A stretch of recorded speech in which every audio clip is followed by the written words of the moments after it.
Coming down to dashboards, the first dashboard that Google Analytics gives you is the audience dashboard. This is how it looks like. Once you've set up the tracking code and 24 hours has passed, this is how it will come. So there are certain what you call terms that we need to be acquainted with. First, sessions. It is the total number of visits to your website within a particular date range. Say the date range that we've covered here is for a month. Set up Google Analytics and tracking is going on. You are running your marketing campaigns, and after a month you need to analyze as to how your marketing campaigns have performed. So you set the date range and you get this data. Now how do we analyze this data or interpret it? For 1 month, say 8,31,064 visits came to your website. It includes repeated visits as well.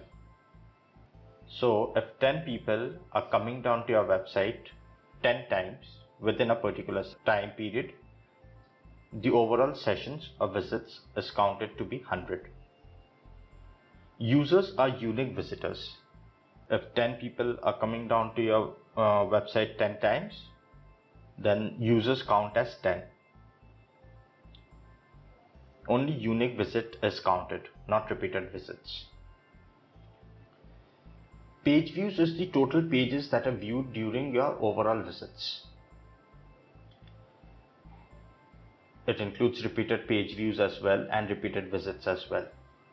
So say I have visited a website 5 times. First time I visit a website, I browse through 3 pages. Next time I visit a website, I browse through 2 pages. Then the next 2 times I visit, I browse through 4 pages each. The last time I visit, I browse through 7 pages. So the total page views would be 3 plus 2, that is 5, plus 4, 9, plus 4, 13, plus 7, 20. So total page views would be total number of pages viewed during every visit that has come to your website. It includes repeated visits as well.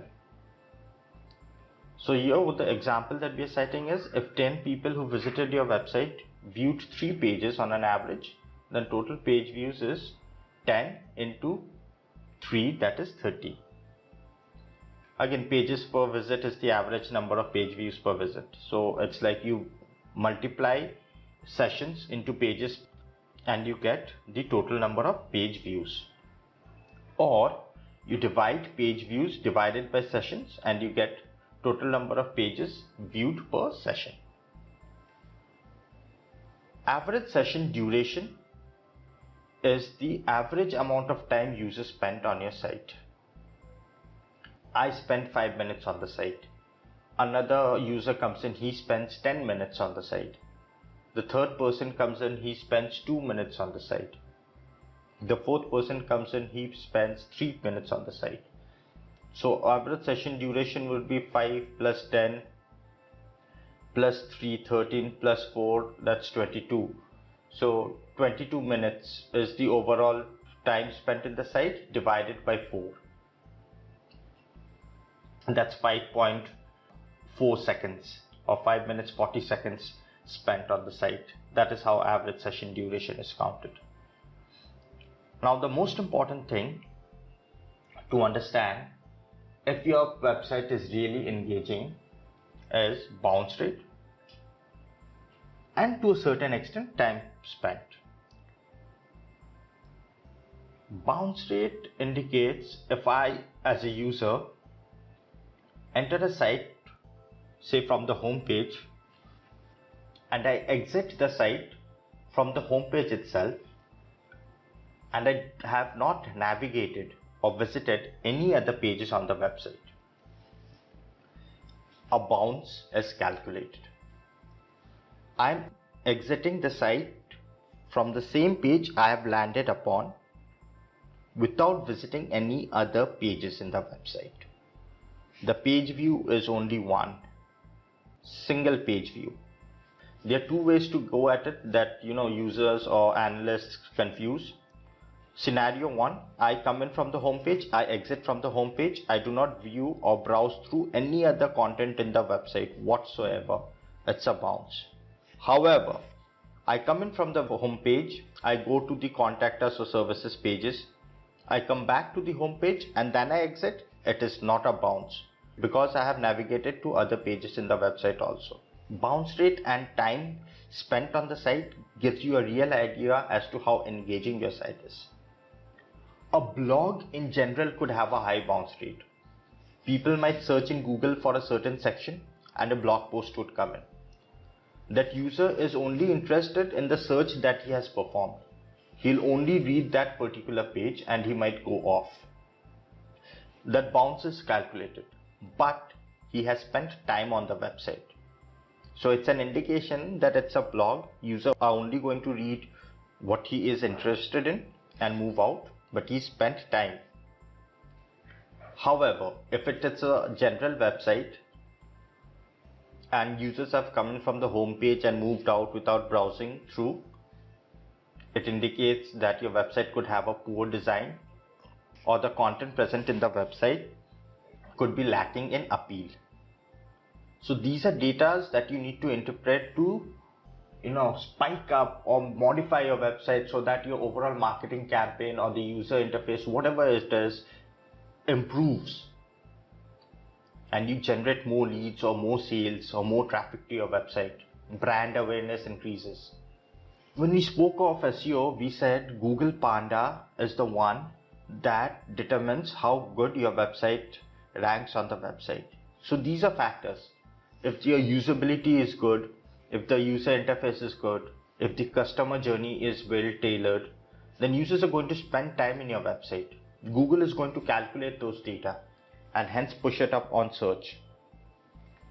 If your website is poor in design, concept, execution and content, overall quality is poor, it is not going to rank high in search results. So it is important that you understand these data and accordingly you modify your campaigns for better performance. New sessions is the total number of visits happening to your site for the first time. Sometimes you reach out to new people and while you retain your old customers. So new sessions gives you how many new people have I reached out to within this particular section of time.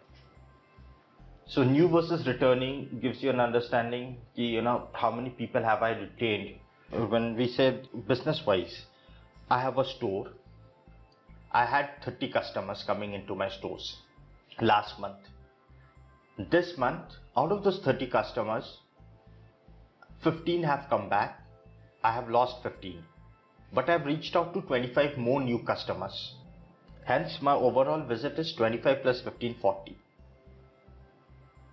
Last month, I have retained 50% of the customers. And this month, I have gone extra 60% more to generate new visits. So that is how it's calculated. That is how you interpret this data. At the same time, while I'm retaining, I'm also generating new customers. So my business is moving up. Overall visits to my site is increasing. Then you have geography. You need to understand where your customers are coming from. Which cities could have a highest ticket price, purchasing power, interest in your particular product. So Google Analytics gives you an idea on two fronts. It gives you the country that generated maximum visits.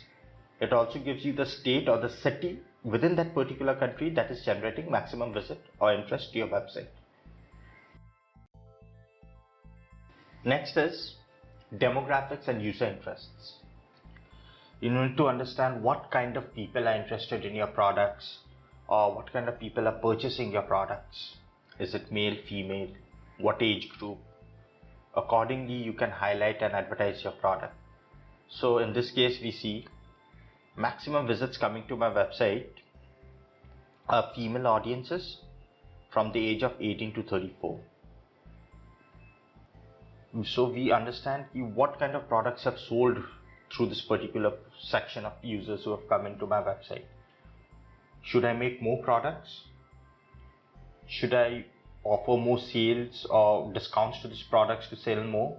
Or products that haven't sold or haven't reached out to these people, but I feel that I've made these products to tailor it out to them.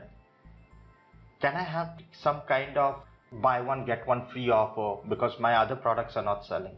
Say if I'm making a shampoo or a beauty cream, one particular cream is selling to my highest audiences, say from 18 to 34, but the other isn't, and it's lying waste in my stock. Can I make an offer that the product that is selling, if you buy this, you get another product which is not selling at a 50% discounted price? So these are the kind of interpretations or analysis that you've got to make out of data that Google Analytics is providing you with. Next, you have this affinity reach. The people who have come down to your website, which category are they from? So here we see movie lovers, South Asian film fans, so Indian, movie lovers, TV lovers, business professionals, technophiles, technology oriented professionals. So these are the kind of the people who have come down are from this particular category. They have a higher buying power or more potential to buy my particular product. My product will sell easily to them. So I structure my content, my advertisements accordingly. Next is device. Which device has my website been more compatible with? When we were doing SEO, we spoke about responsive websites or separate desktop mobile websites. So if it's a responsive website, where has the visits coming from? Or if it's not a responsive website, how good has it fared in mobile or tablets? Here we see maximum visit has coming from desktop, whereas mobile and tablet just contribute to 17% of overall visits, whereas 82 or 83% of the visits coming from desktop. It means I need to make it more responsive or offer a separate mobile platform. Then we have mobile device branding. Which device was my website more compatible with? I see Samsung, Apple, Motorola, and OnePlus and Google are the devices that generated maximum traffic to my website. I understand the kind of configuration. I am a mobile user myself. If I'm using something else, say a Micromax, I see it's not happening through Micromax. Why is it not happening through Micromax? Let me open it up in Micromax. Let me see the features, understand it. Let me make it compatible with every other major devices in the market. So these are the kind of data analysis that you will have to make from the numbers that are given to you by Google.